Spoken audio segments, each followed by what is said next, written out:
পুরুষ কিসে আটকায়? কেউ বলে রূপে, কেউ বলে গুণে, আবার কেউ বলে রূপবতী চাইতে ভাগ্যবতী হওয়া জরুরি। আবার কখনো কখনো তো এটাও শোনা যায় যে পুরুষ মায়ায় আটকায়। আসলে পুরুষ আটকায় কিসে? এক দেশের এক রাজা ছিল, তার এত ধন সম্পত্তি থাকা সত্ত্বেও তার জীবনে মনে হচ্ছে ভালোবাসার অভাব, তাকে একা একা বোধ হচ্ছে। তাই সে আর এক দেশের এক রাজকন্যাকে বিয়ে করে আনলো। বিয়ে করে আনার পরও তার মনে হচ্ছে তার জীবনে ভালোবাসার অভাব।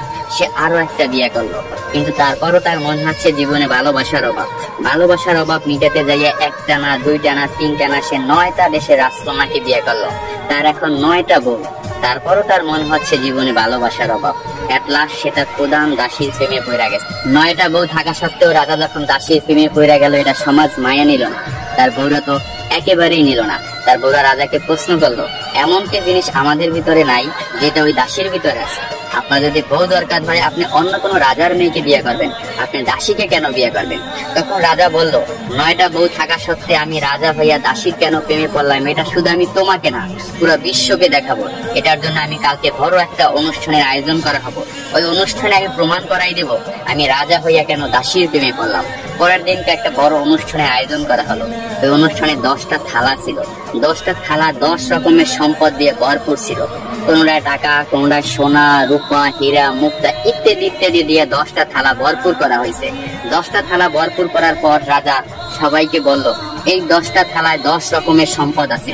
আমার 9 জন বউ এবং আমি যাকে ভালোবাসি আমার দাসী, এই টোটাল 10 জন, যে যে থালাটা ধরতে পারবে সেই থালার সম্পদ তার। এই কথা শোনার সাথে সাথে তার যে 9টা বউ ছিল দৌড়াইয়া যাইয়া এক একজনে এক একটা থালা ধরলো, কিন্তু তার যে দাসী সে দাঁড়াই ছিল, সে কোনো প্রকার থালা ধরলো না। তখন রাজা প্রশ্ন করলো তার দাসীকে, কি হলো, তুমি সম্পদ কেন ধরলা না? আমি তো বইলাই দিছিলাম যে যে যে থালা ধরতে পারবে সেই থালার সম্পদ তার। তখন দাসী বলল, কে বললো আমি ধরি নাই? আমি তো আমার সম্পদ ধরেই দাঁড়াই রয়েছি। রাজা মশাই, আপনি ভালো করে তাকাইয়ে দেখেন, আপনার জামা আমার হাতে ধরা। আমি আপনার জামা ধরে বসি। আমার কোনো ধন সম্পদ চাই না, আমি আপনাকে চাই। আমি যদি আপনাকে পাই, এরকম ধন সম্পদের আমার অভাব হবে না। আমি কিছুই চাই না, শুধু আপনাকেই চাই। আমি চাইতে আপনার জামা ধরে দাঁড়াই রয়েছি। তখন রাজা অর্থ হাসিতে হাইসে পড়লো এবং সবাইকে বলল,